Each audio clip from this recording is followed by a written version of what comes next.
private. And from what I can tell, pre-existing conditions, you'll be able to buy insurance on your unborn children. You will have insurance products, but you won't have to buy insurance to have psychotherapy in case you have a recovered memory that your father molested you. Because I am definitely able to check that one off. What actually has happened here is that our entire healthcare system is about to be run by the Amtrak food service. There's incredibly long lines at the Department of Motor Vehicles. Now imagine you're standing in one of those lines, but now you're in a hospital gown that's open in back. That's Obamacare.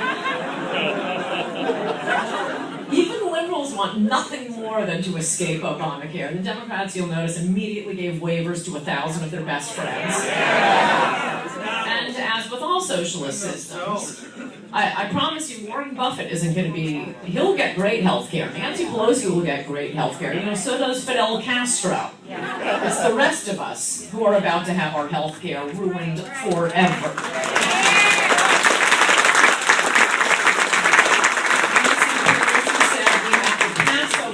To find out what's in it. Remember that? Now we're going to have to repeal it to find out what's not in it. I'm dying to know that.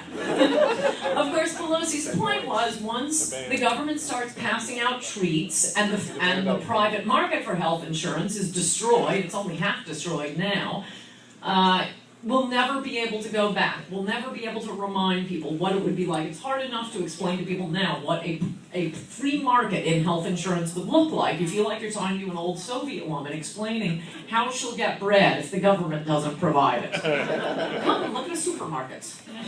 We have them here.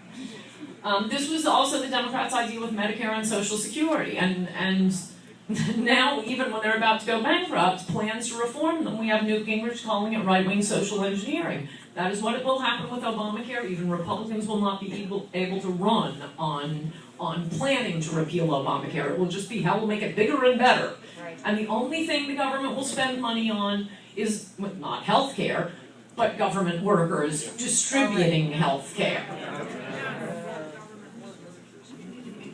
However, since Obamacare has passed, the goodies haven't started flowing yet. Since it has passed, to this day, a majority of Americans have opposed Obamacare. So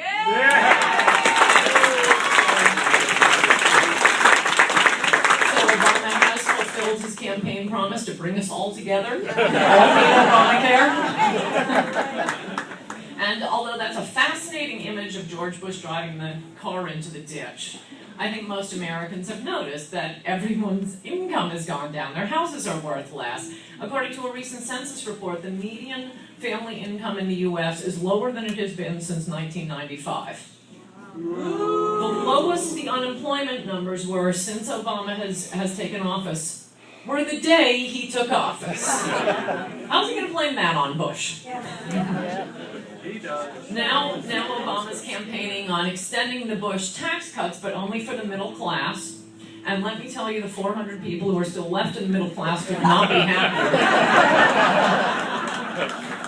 Actually, to be honest, with the economy in the toilet and the gas prices through the roof and everything that needs to be transported to you through fuel, more expensive, and 23 million people out of work, I don't understand why conservatives get so bent out of shape when Obama goes golfing. I'm so relieved when I see him golfing. At least he's not socializing another part of the American economy. If he applies any more of his brilliance to the economy, we'll all be on bread lines. Which sucks for me, I just went on Atkins. But for a lot of Americans, Obama is someone you really like to like. They thought they were going to like him. He'd probably make a great next-door neighbor. Unless you were Chinese, then he'd always be over borrowing something.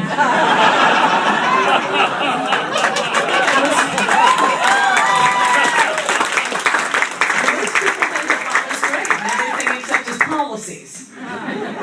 But since I've been up here talking, he's hired another 100 hardcore lefties who are figuring out other ways to tax and regulate you.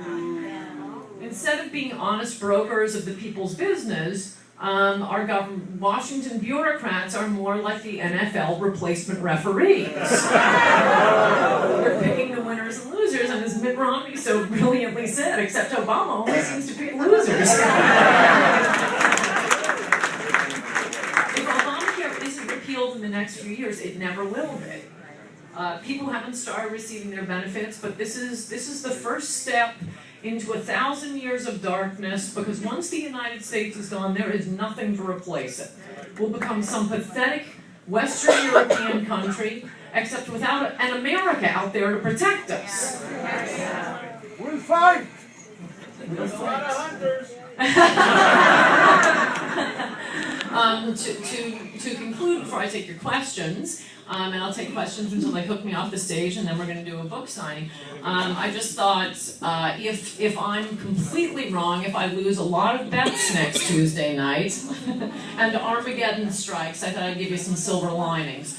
5 good things if Obama gets reelected. One is, otherwise we'll never know how long he would have blamed Bush. We can take it to the limit. Number 2, since the presidency he's losing about 9 pounds a year being president. So if he stays president, he could be the featherweight world leader cage match champion. If you didn't build it, is what Obama says to business owners when he's in campaign mode. I think if he gets reelected, we could get an FU out of him.